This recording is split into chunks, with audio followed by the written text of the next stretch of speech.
You are listening to Let's Talk Trio on podcasts. Keep up with the latest episodes by downloading the Podbean app or stream episodes via our social media accounts. Search for Let's Talk Trio on Facebook, Instagram, and Twitter.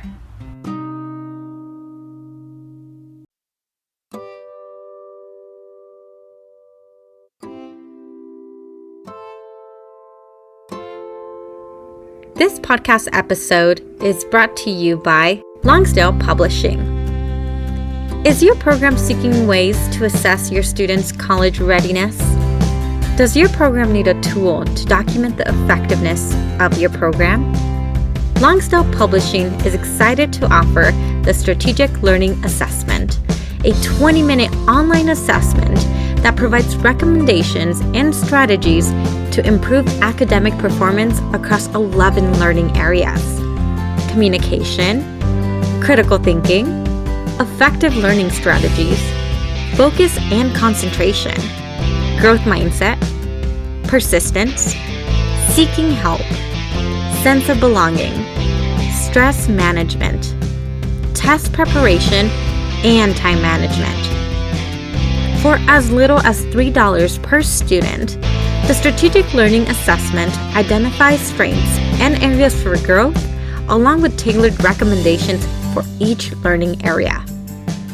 Want a complimentary sample account for yourself and 5 students? Contact Longsdale Publishing at 727-389-8026. Again, that number is 727-389-8026. Or visit our website for more information at www.longsdale.com. That website again is www.longsdale.com. Longsdale Publishing, your partner in student success.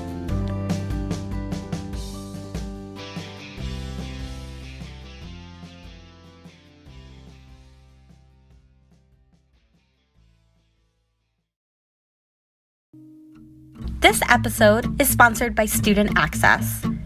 Student Access, the leader in TRIO software.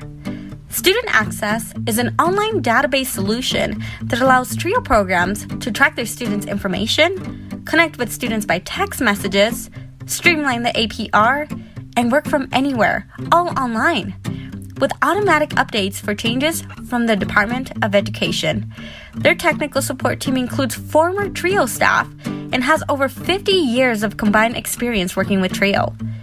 Make it easier to focus on your priority, the students. For more information and to request a free demo, visit their website at www.studentaccess.com or call them toll-free at 1-800-801-1232. That website again is www.studentaccess.com or 1-800-801-1232. Be sure to share your favorite episodes on your social media by tapping that share button. This is a great way to support the podcast. Now here's your host, Juan Rivas. Thank you, Amelia, for that wonderful introduction. Hello, Trio Nation, and welcome to this episode of Let's Talk Trio. This is Season 7, Episode 34. I am your host, Juan Rivas. Before we begin, some community announcements. Trio Nation, your voice is working. While Congress is moving to protect TRIO funding for 2026, we must remain vigilant. Administrative shifts still threaten the stability of TRIO grants. Take action now by calling your congressional representatives today. Thank them for their bipartisan support and urge them to ensure TRIO programs remain fully funded and operational without delay. Remind them that TRIO works. North Carolina Central University is hosting their annual Student Access and Success Conference in April 2026. Click the link located on the episode description to learn more. In today's episode, we have Elijah Mason, alum of the TRIO Student Support Services Program at Colorado State University and current grad student at Capella University. This is Elijah's second appearance on the pod. She is back ready to provide updates on her current life journey. Coming up in just a bit, Elijah Mason. A heartfelt thanks to our individual supporters, Angelica Villalpando, Rosario Riley, Dr. Ryan Barone, Dr. Jamie Motley, Dr. Jeff Naputi, Angelica Valdez, Felicia Rivera, Eric Lamaster, Jeff Calden, Rick Martinez, Don Blue Sky Hill, and Jaded Electronics. Thank you to our corporate sponsors, TrioJoblist.com, Nosotros Education Center, Longsdale Publishing, Student Access, and TheTrioStore.com, powered by Proforma. Visit www.thetriostore.com, your source for Trio graduation stoles. Thank you all so much for your continued support of this podcast. You too can sponsor the Let's Talk Trio podcast. Head on over to Patreon and search for Let's Talk Trio. Choose one of 4 patron levels. You can support this podcast for as little as $1 a month. If you own a business that serves the Trio community and want to sponsor the podcast, we have different sponsorship packages available. Contact us for details. Become a supporter with a one-time donation to the podcast business PayPal account. Our business handle is @Let'sTalkTrio. Your support helps lift Trio voices. If you would like to nominate a participant, staff, or alumni to be on the podcast, send us an email at letstalktrio@gmail.com. That email again is letstalktrio@gmail.com. Again, a great episode featuring Elijah Mason, current grad student at Capella University and alum of the Trio Student Support Services program at Colorado State University. Sit back, relax, and enjoy this episode.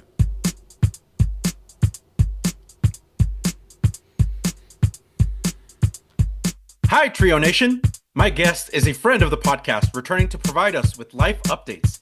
She graduated from Colorado State University in the fall of 2024 with a degree in psychology and is an alumni of the Trio Student Support Services program, part of the Academic Advancement Center at CSU.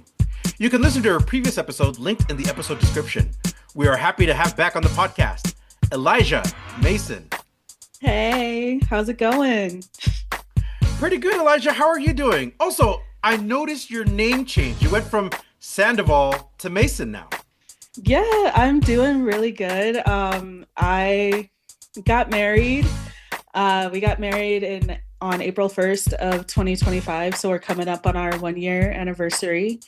It just so happened to be our 10-year anniversary when we got married, so we'll be together, married for 1 year, together for 11 years. Wow, congratulations, and huge milestones on various ends, which we're going to dive into. The last time you were on the podcast, you were still a student at Colorado State University. What has changed for you since you first appeared? What has changed? Yeah, so like you said, I graduated with my degree in psychology. I am starting my master's program words. I'm starting my master's program with Capella University. So I'm getting my master's in clinical mental health counseling. That's a very, is it related to psychology still? Like, that's going to be easily, okay.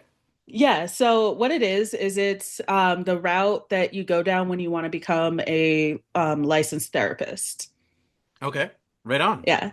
So that's the dream. But yeah, I got married. We moved from Fort Collins to Denver. So I'm back in the city. I'm working at the DA's office for Arapahoe County. Yeah, just a lot of changes. Absolutely. Tell us a little bit more about your job. We were talking pre-show about the things that you're doing for Arapahoe County. Can you tell us a little bit more? Yeah, of course. So I am what is called a Records Intern. And basically what that means is I take all of the old case files and I scan them and turn them into digital case files. There's a lot that goes into it. It's really kind of convoluted. It took me a while to get used to it. But that's basically what I do is I take case files from early 2000s and turn them digital.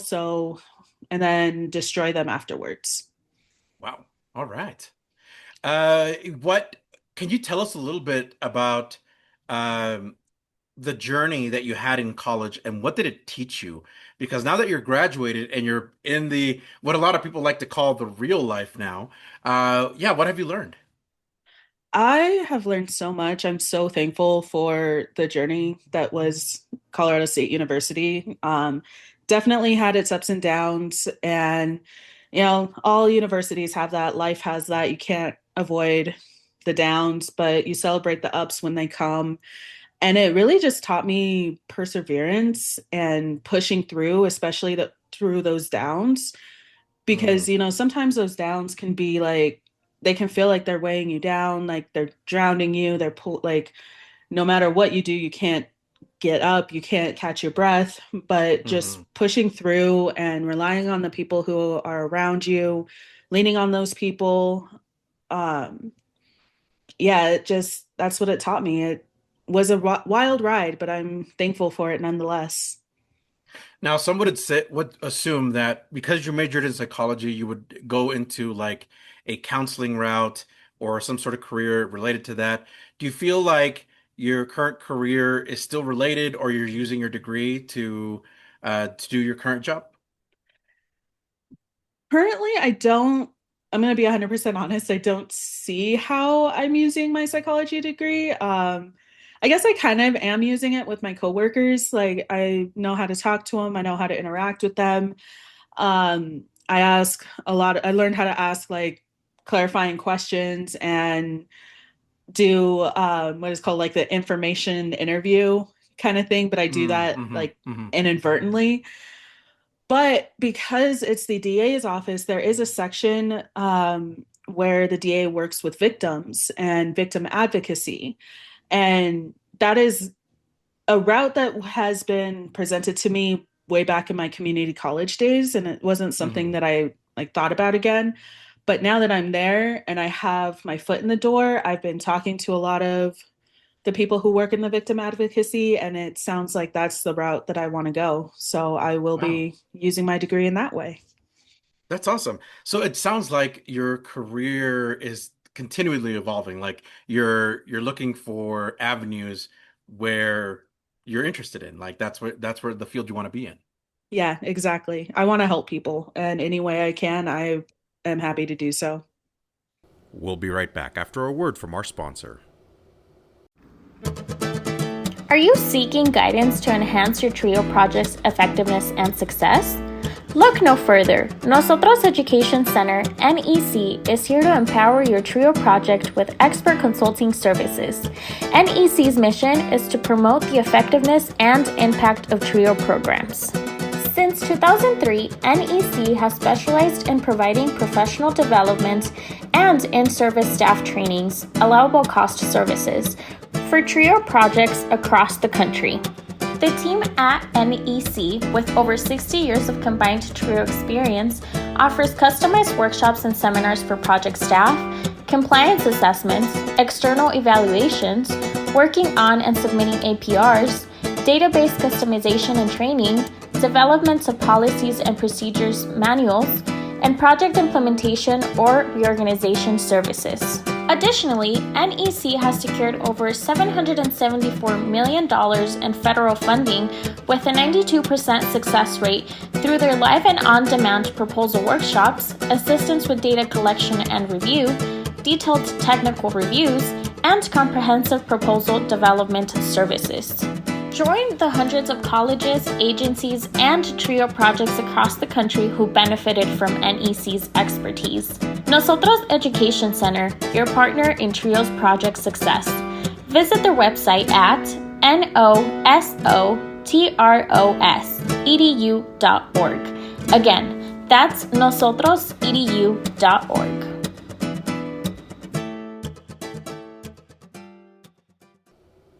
And now back to the podcast. Would you say that the careers that you're thinking of, have they changed at all, or do you think that it's stayed the same, or do you feel like it's still changing? Like it could potentially change. I feel like it's still changing. Like I'm always evolving, I'm always changing as a person, as a human. My interests of, helping people and being a voice to those who have none, that really has not changed. It's the path, the way that I go in order to do that has changed. Mm, Before I wanted to work in like higher education and help students. Now I'm thinking bigger. helping victims and becoming a victim advocate, or, doing what I can in the DA's office, working with the public. But Hmm. the core of being a voice and helping others, that is always going to be who I am. That part isn't going to change. Right on. Awesome. Um, so can you share with us what it felt like graduating from CSU, especially, right? Like this was a moment that was building for you. What did that feel like? It felt so surreal, honestly. Like, it didn't dawn on me. It was like kind of a delayed reaction until they called my name and I walked across that stage, because CSU has changed the way they do graduations. They don't call the names like they used to. It's sort of a weird way how they're doing it. Like, they do a university wide graduation, and then each colleges are responsible for their own thing. So I was the last person to walk in Moby, like one of the last classes to walk in Moby and walk across that stage and get my diploma cover handed to me. But it felt so surreal. It felt like it was a once in a lifetime moment. Like, this is what I've been working towards. This is what I have spent like countless hours, tears, sweat, blood, all of that, like working towards this moment. And it was funny because I had decorated my grad cap and I wish I had it with me to show you, but I did not do this alone on my grad cap, because I didn't. Like, I had so many people in my corner, and I put little fairy lights around my grad cap to light up the words, because I wanted to like make it known that I didn't do this by myself. I had help. And it was funny because I had people coming to me after graduation going, I was able to find my student because of your cap. They told me to look for the lights and I was able to find it. And I'm just like, I'm so happy I could light your way. Like, that just makes me so happy, because that was the point, is that I wanted to be the light for somebody else. I wanted to be that anchor for somebody else, because so many people have been the light for me, and I wanted to pass that on. My mom was there, my grandparents were watching on TV, my brother was there, my husband was there, my best friends were there. My husband's former boss was there. So it just was like so many people were there celebrating this moment. And I'm so happy and so blessed that I was able to share it with them. What a beautiful kind of analogy and metaphor to what you experienced at your graduation. Because one, you're celebrating your monumental success and being able to graduate from CSU. But two, it to say to have the lights that you had on your cap and then people being able to locate their graduate, like that's very helpful and how uh like indicative of where your career is going. Yeah, it was That's so awesome. cool. So you were also doing mentor work at the Academic Advancement Center with Trio Student Support Services. Um, One, do you miss it? And what did you enjoy most about the position? I miss it every day so much. I miss the campus. I miss the people. I miss Trio specifically because I feel like with Trio, I was able to really grow and blossom into the person that I wanted to be, not the person that I was supposed to be, but the person that I wanted to be. And, Trio taught me about compassion. They taught me about patience. They taught me about really not judging a book by its cover, not judging a Mm. student by their age or their background or anything like that. And I'm forever grateful to have those lessons and to take them with me. I do really miss working with the students because I feel like I was able to be a beacon to some of the students, to be like, hey, I'm first gen too. I'm low income, but look at what I'm doing and you can do this too. Let me help you. What do you want to do with your life? What do you want to do? What is your dream career? Let's help you get there. And that's why, like, for the longest time, I wanted to work in education because I felt so fulfilled working with these students and hearing their stories. And every semester, I would get a new group of students, and it was like I would learn something new every semester. I would learn whether it was a new way of interacting with people or a new way of talking with people or just a new way of thinking. I was just always learning, and I absolutely love that, and I miss it. You majored in psychology while at CSU, as we already covered, and you graduated with that degree. And you shared that you're looking to further your degree at Capella. So, what is it that you're looking to in terms of career wise? What does that look for you? What does that look like for you? And um, what is the potential career that you'd be looking at? Career wise, I'm not sure. Honestly, just whatever happens to come along right now, I'm riding the wave and seeing where it takes me. Um, what I'm looking to do, like I said, is my ultimate goal is to help people, to be a voice for those who have none. Hmm. And whatever way I can do that, I will do it to the best of my ability. So like before it was working with university students, college students, first gen.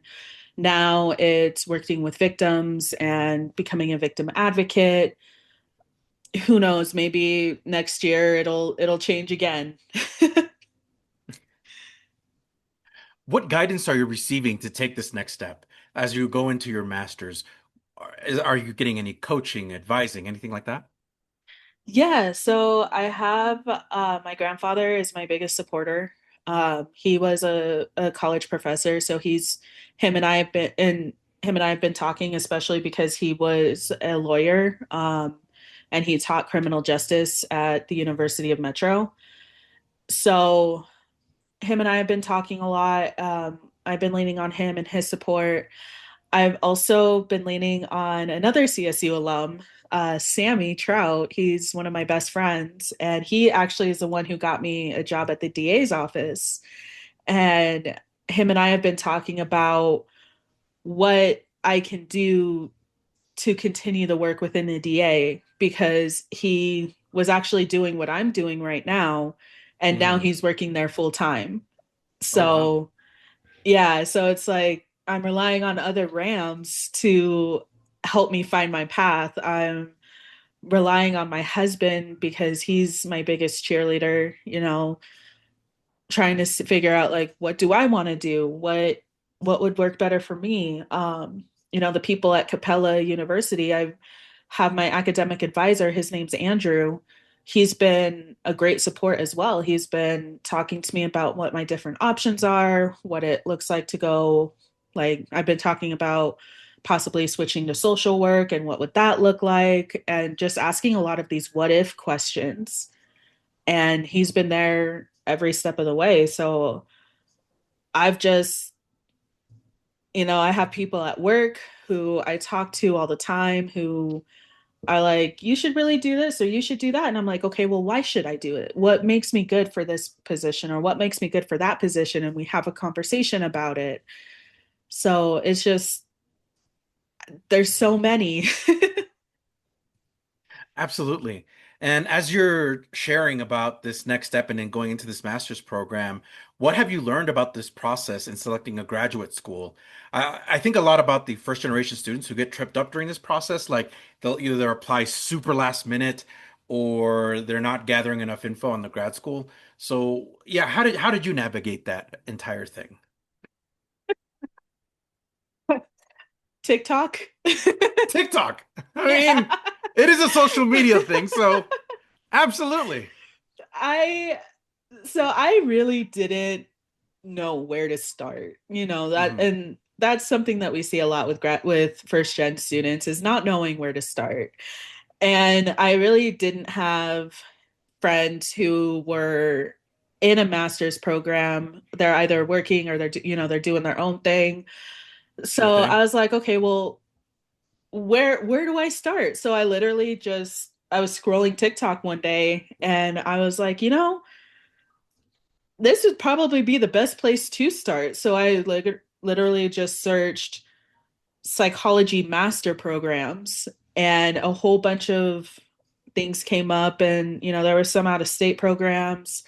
There were people who were talking about a day in the life of a psychology PhD student or a psychology master's student. And I found a couple online schools, and I was like, well, that's interesting because one of my best friends, he went to a fully online school to get his MBA. So I was like, why didn't I even think about that? Like, so it sparked Mhm. that, oh yeah, he did this thing.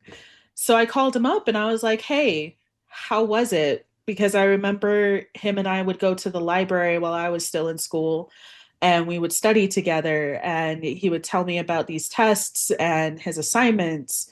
And I was like, I have a firsthand knowledge of these online schools right here in front of me. Why don't I just use that? And so we had like an hour and a half conversation about online school, what it looked like, what I need to look for, because he did his research. Granted, psychology and business are two different subjects, but I was able to take what he did and kind of morph it into something for me. And I learned that a lot of schools are that are online are accredited through like the higher education department with the US government, but they're not KCRAP accredited. And KCRAP accreditation is very important in the world of psychology because that's the road that leads you to become a licensed clinical therapist. You need to go to a KCRAP accredited school in order to take the licensure test. And I learned that a lot of these schools aren't accredited. So I was like, okay, well, this is a path that I want to go down. I need a KCRAP accredited school. Let me do another search, and I found Capella, and I was like, I've heard some good things and I've heard some bad things. Again, with everything, you take the good with the bad. And I reached out. I talked to Andrew. He was my first point of contact. And we Mhm. spent 45 minutes on the phone, just me asking all of the questions. And a big thing for me was my GPA because unfortunately I didn't have the GPA that I needed to have. And Mm. he was like, that's no problem. We'll enroll you in a certificate program. And then once you finish those two classes and you pass with a 3.0 or higher, then we'll get you set up to apply for your master's and get going on your master's.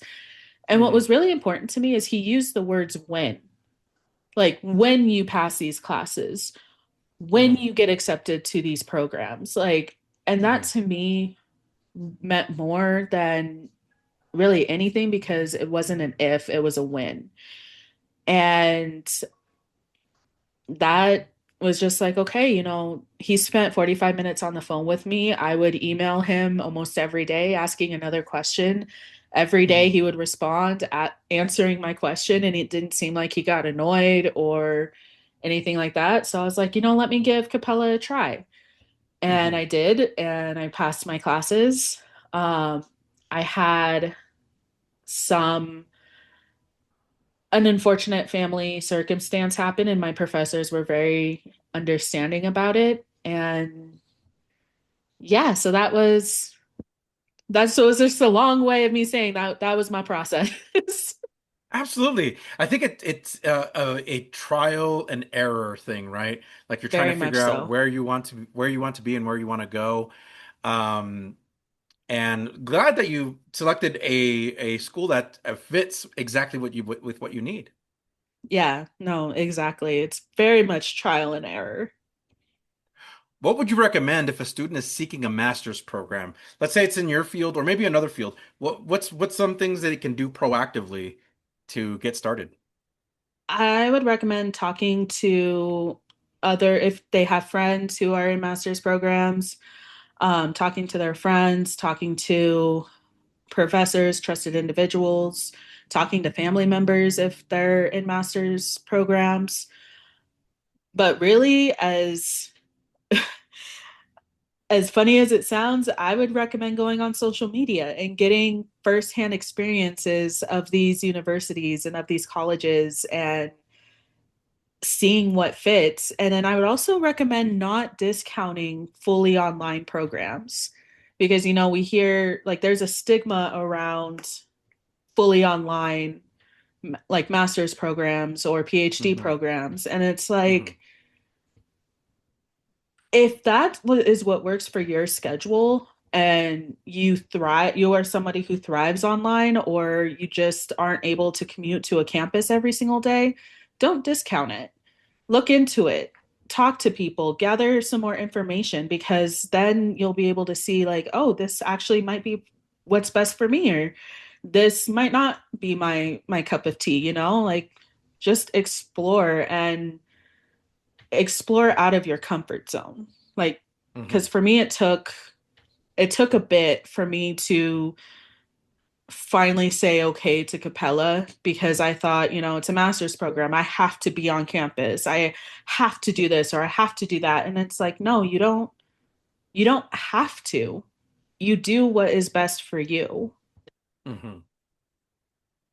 I think in that process of learning what online programs can offer, and you're right, I think there's a stigma around online learning, especially when it comes to um, certificates or master's programs. Um, do you think what do you think needs to happen in order to kind of remove that stigma from online learning? I think a lot of that stigma comes from our elders and people who have been like, I've been I went to an in-person university, therefore you have to go to an in-person university. Or say like the stigma around online learning not being accredited or being a bunch of BS, or not having, like, yeah, you don't have the same interactions that you do in person. Hmm.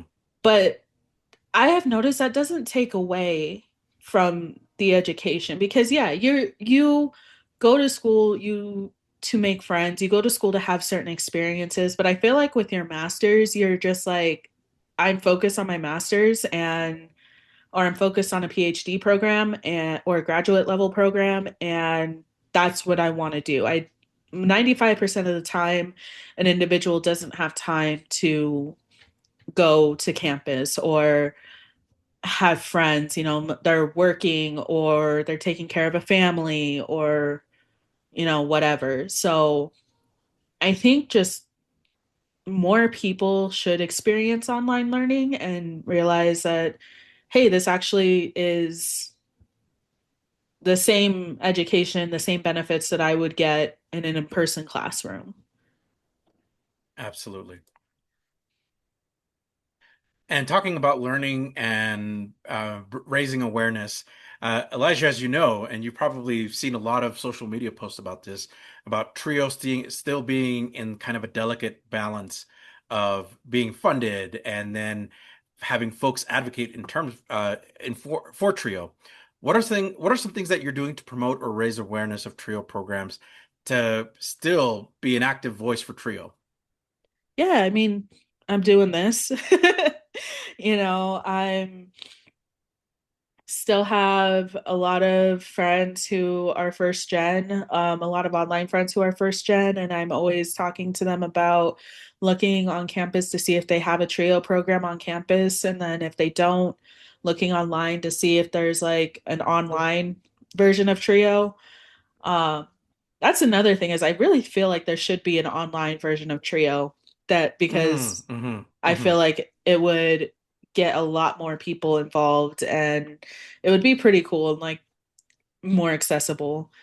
Um, Anytime somebody asks me about my time in university, I always tell them, like, I make a point to say, like, I was a trio student, and it really, really helped me because I had, not only did I have my academic advisor, but I had my trio advisor, and I could literally pop into their office and be like, hey, I have this question about this random ass thing. Can you help me? And 95% of the time they could, or if they couldn't, we would sit down and we would research the answer together. Like, I think I've done that to you a few times where I come into your office and I'm like, hey, I have this really weird, convoluted question. Do you think we can answer it, or do you have an answer? And we would research it, or you'd be like, oh, yeah, it's this, this, and this. It's like, okay, cool, thanks. So true. And I think advocacy, always raising our voices, you're doing a great job already as a graduate of CSU, and then moving forward with your career. So, yeah, advocacy at all levels, always important. Oh, Looking yeah. ahead, what are some things you hope to accomplish? Oh, boy. Um, that's a very good question. Wow, I You might think not you like the actually, next one. yeah. Um, Man, I'm hoping, you know, we'll say like current future, like a year from now, I'm hoping that I have a full-time job at the DA's office. I'm hoping that I'm in full swing of in the middle of my master's programs, looking at practicums and residencies because I still have to fulfill, I think it was like 100 hours or 600 hours of um, therapy. I'm hoping that, yeah. Sorry, I wish I had a better answer, but like I said, right No, now yeah, I'm kind of just riding the wave and see where it takes me. absolutely. What are your top goals for 2026? Okay, are we talking like personal goals? Are we talking career goals? Because I have a few. That it's an open-ended question, so you take direction that you want to take. So personal, this is gonna sound really silly, but I'm reminded because you're wearing a Rockies hat. I One of my goals is to go to opening day for the Rockies, Right on. and I'm actually going to be doing that, so I'm excited. So that's a goal that I can check off. I have You can see like there's a bunch of stacks of books behind me. One of I my do. I goals, see a lot. Yeah. yeah.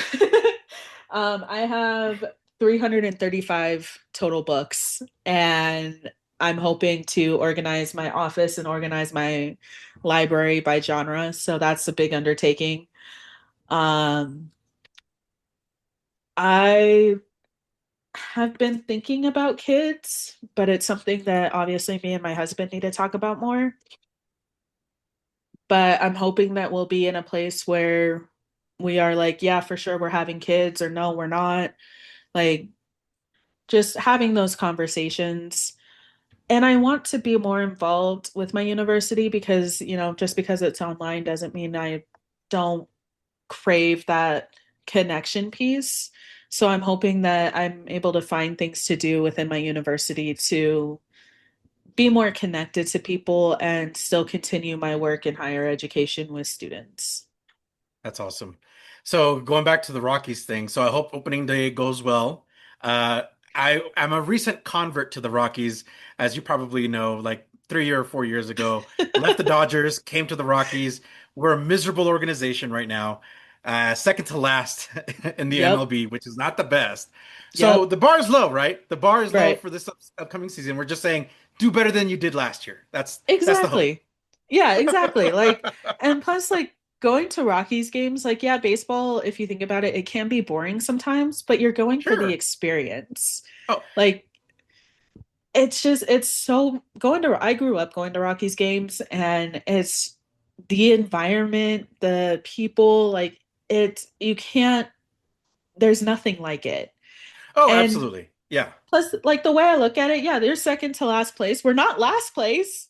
So at least there's that. And Absolutely. the only way to go is up. So Absolutely. This was our rock bottom, right? Let's hope this was rock bottom. I've heard folks say on social media that, and I also saw some statistics online that the Rockies consistently still sell out. Like they're a profitable team. And then someone on social media says, because you go for the vibes. You're not there to say, oh, we're going to win. You're not the Dodgers organization. You're the Rockies. You're just like there for the vibes. You're there for the good times, win or lose. Exactly. Exactly. And honestly, I feel like we can take a page out of that and put it to its life. It's like you're here for the vibes. 100%. Like 100%. there is no there's no winning, there's no losing. You're here to have fun and you're here to let loose and you're here for the vibes. I love that. Yes, I 100% agree. I think that's what got me to switch over to the Rockies. I was like, the Dodgers were so focused with winning, and it made me just like, they're like, oh, really? That's the type of organization we are. So switched over to the Rockies. Life got much better, I will say, even in the Yeah. down times. Yeah. Welcome to the dark side. We have cookies. I love that. That's awesome. So, Elijah, what additional updates do you have for the audience or that you would like to share with the audience? Yeah. I talked a little bit about getting married. It was a beautiful ceremony. So our anniversary is actually on April 1st, April Fool's Day. And Was it worked out that way? Like, was that intended? so the way, let me kind of back up a little bit. The way that me and my Yeah, go for husband it. met, I met my husband a week after my father had passed away. I'm so sorry. And thank you. And the day that we met, or the day that we made it official, I should say, was my dad's memorial service, which was March 31st. And I was like, I really don't think it would be a good idea to have our anniversary be the same day. Hmm. So, we can let's try and find something else. Like let's see what else there is. And it just so happened that it was after midnight, so it was April 1st, and he was like, why not April Fool's Day? And I was like, really? Like, That's aren't you unique. worried? Yeah. And he was like, no, we're both goofy, we're both silly, we both have this like happy-go-lucky attitude. Let's make it April 1st. And I was like, okay, yeah. And that's how that happened. So, um, April 1st, 2025, our wedding date was our 10-year anniversary. And now we're coming up on 11 years together, 1 year married. It was, That's magnificent. yeah, it was literally like, I think you've seen the pictures. Like it felt like out of a storybook, the way that our wedding was put together. It was very small. There was 20 people, including all of us. And the thing that I'm most proud of, because we all know how expensive weddings can be, it was under $5,000. Nice. Wow. Yeah. So very budget. Probably on a follow-up episode, we need to do how to save money on your wedding. Yes, exactly. One of those things we can do is get married on the off season. That's number one. Get married on the off season because April 1st is the off season. But yeah, That's I'm awesome. happy to do that. Other updates? Like I said, we moved from Fort Collins to Denver, so I'm happy to be back in my city. Um, my husband got a new job that pays a little bit better. So we decided to move, and now we live in, instead of a two-bedroom apartment, we live in a three-bedroom apartment. So I finally have my own space. I have my office. Um, and yeah, we're just, like I said, I'm just riding that wave and seeing what happens and seeing where life goes. But I can honestly, 100% confidently say I am so happy with the way life is going right now.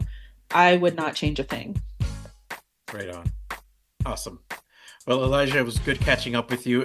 Any other things that you would like to share before we end our podcast? Well, we got to think of a name. Oh yeah. What are we titling this episode? Still chaotic.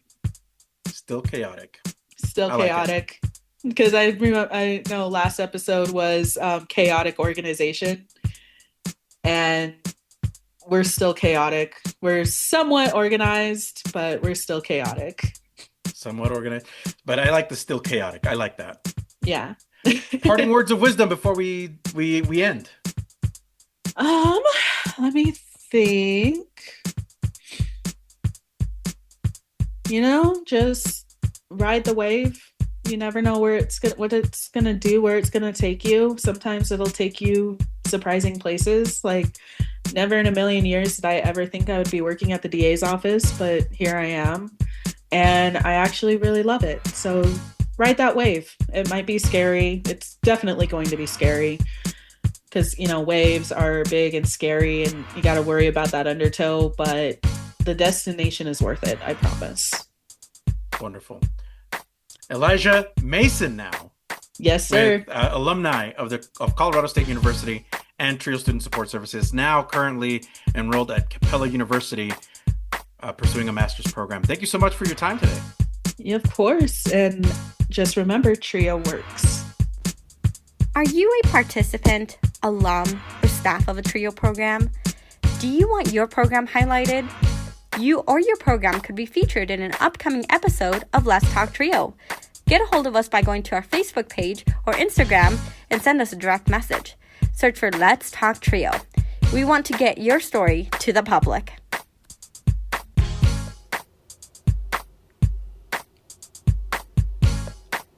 You just heard from our guest, Elijah Mason. Thank you, Elijah, for being on the podcast and providing your updates. Remember, if you would like to be on the Let's Talk TRIO podcast or know a staff, advocate, participant, or alumni, send us an email at letstalktrio@gmail.com. That email again is letstalktrio@gmail.com. A heartfelt thanks to our individual supporters, Angelica Villalpando, Dr. Jamie Motley, Dr. Ryan Barone, Dr. Jeff Napudi, Angelica Valdez, Rosario Riley, Felicia Rivera, Eric Lamaster, Jeff Calden, Rick Martinez, Don Blue Sky Hill, and Jaded Electronics. Thank you to our corporate sponsors, TrioJoblist.com, Nosotros Education Center, Longsdale Publishing, Student Access, and the TrioStore.com, powered by Proforma. Visit www.thetriostore.com, your source for TRIO graduation stoles. Thank you all so much for your continued support of this podcast. You too can sponsor the Let's Talk TRIO podcast in one of three ways. Become a monthly patron on Patreon. Our base level starts at $1 a month. Become a corporate sponsor by placing an ad on the podcast. Contact us for details.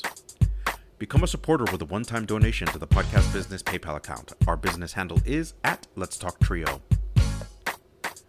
I'd like to take a moment to thank our honorary members of Let's Talk TRIO podcast, Roderick Chambers, Tony Ho, Scott Kendall, and Susan Cramp. The Let's Talk TRIO podcast team is John Russell, audio engineer, music producer and composer, and post-production editor. Amelia Castañeda, script supervisor, marketing manager, social media manager, and producer. Juan Rivas, executive producer and host. Be sure to follow the Let's Talk TRIO podcast on Facebook, Instagram, and YouTube. This episode was recorded Saturday, March 21st, 2026. Thank you so much for listening, and we will catch you on the next episode.